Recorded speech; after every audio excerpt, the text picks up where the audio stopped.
It ain't over till it's over, and the Clippers proved that last night using a 25-10 run in the fourth quarter to beat the Mavericks. Kawhi Leonard and Paul George combining to score 53 points. After the game, head coach Doc Rivers was asked about where his team ranked on a scale of 1 to 10 without being at full strength. He said, "That's a good question. I don't know, 6 or 7. Still have Trez out. We still have several guys that have minute restrictions that put a major problem on us tonight, especially with the guards. We still have Pat out." All right, so only at a 6 or 7, so they are nowhere at full strength. Richard and Matt back with us here. Dominique, let's start with you here. So they're not at full strength right now. We see what they can do, not at full strength. Should the Clippers be the favorites to win out the West, in your opinion?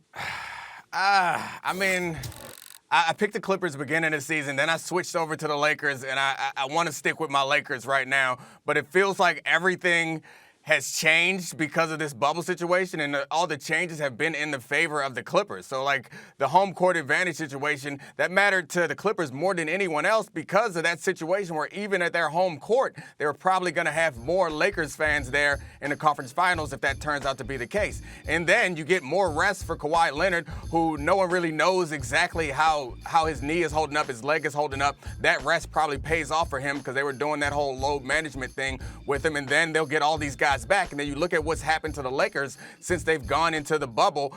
Nothing but bad things, really. It's like they got the injury to Rondo and Avery Bradley, like those guards. We keep talking about them not having that. And then, again, losing the home court situation, which you think would have benefited them. However, I'm still sticking with my Lakers for not my Lakers. I'm not a Lakers fan, but the team that I picked, the Lakers, to win because the two best players are better than any other two best players, in my view, in the league, and AD and LeBron. And I trust LeBron in late-game situations. Not that I don't trust Kawhi in late-game situations, but I think the difference between talent and AD and what you get in Paul George, I think is significant, despite the fact that all the role players that the Clippers have are better than the role players that the Lakers have. See, we say role players, and you do make some very good points. You say role players, as in Lou Will is just a normal role player. No, Lou Will would be the third best player on the Lakers.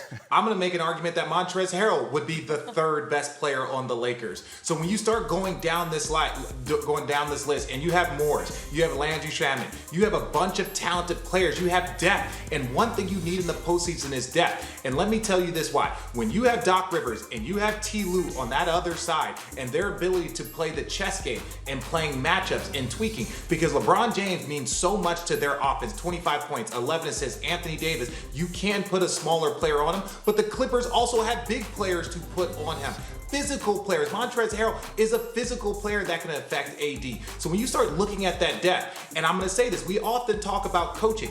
Love Frank Vogel, love Lionel Hollins, Jason Kidd is a mentor. But ultimately, if you're going to say who's got the advantage coaching, you have two coaches that have won NBA championships and have been to a total of 5 NBA finals on the other side with the Clippers. So you'd have to give them the edge in coaching. You'd have to give them the edge in depth. And even then, when we're talking about LeBron James trying to run pick and roll, trying to play that basketball IQ that we know he plays so well, who's he switch on? Patrick Beverley? That's not a cakewalk, even though he has an advantage. Paul George? Then you have Morris? Then you got Kawhi Leonard? You look around, they are built specifically to beat the Lakers, and also why the Clippers would dominate the Milwaukee Bucks if the Bucks were to get there, because they have multiple players that could guard Giannis. So the Clippers are by far the most deep team and the best team when you look at coaching, star players, all the way down to their supporting cast.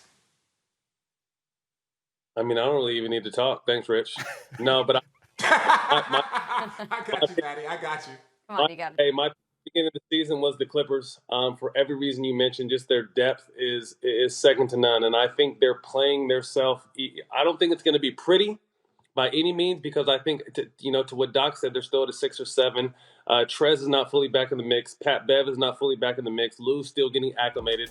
But I just think it's kind of been that way the whole season. But you see flashes with this team, and, talent wins games, coaches win games, defense win games, and they have all those. They have so many bodies. Like you said, their two best players, the Lakers' two best players, are better than any two other players in the league. But these guys right behind them are the next two best. And then, like we said earlier, their supporting cast, no one can touch their supporting cast. You know what I mean? So It's going to be it's not going to be pretty, because I still think they're figuring themselves out. But I have them not only coming out of the West, but I have them winning a championship this year.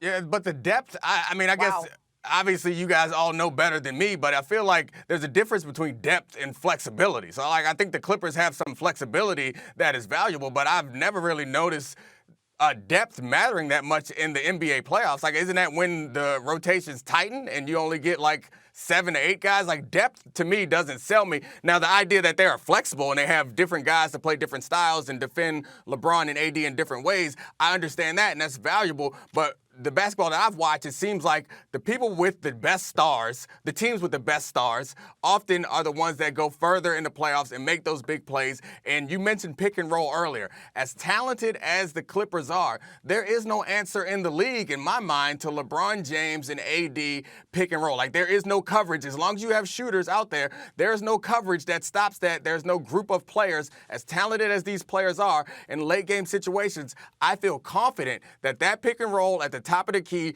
if the role players are shooting well and they have Danny Green, they have guys who can shoot well enough to that you have to respect them, like, that's going to be hard to stop. I don't see an offensive set or an offensive player that I have as much confidence in on the Clippers side of the ball. If you hand them the ball, the Kawhi and PG are both talented and great scorers, but I just feel more confident. I think that's what it comes down to for me. And it's not based on a whole bunch of analysis as much as it's based on that's LeBron James and that's AD in a late game situation. I'd take them over anybody. Thanks for watching ESPN on YouTube. For live streaming sports and premium content, subscribe to ESPN+.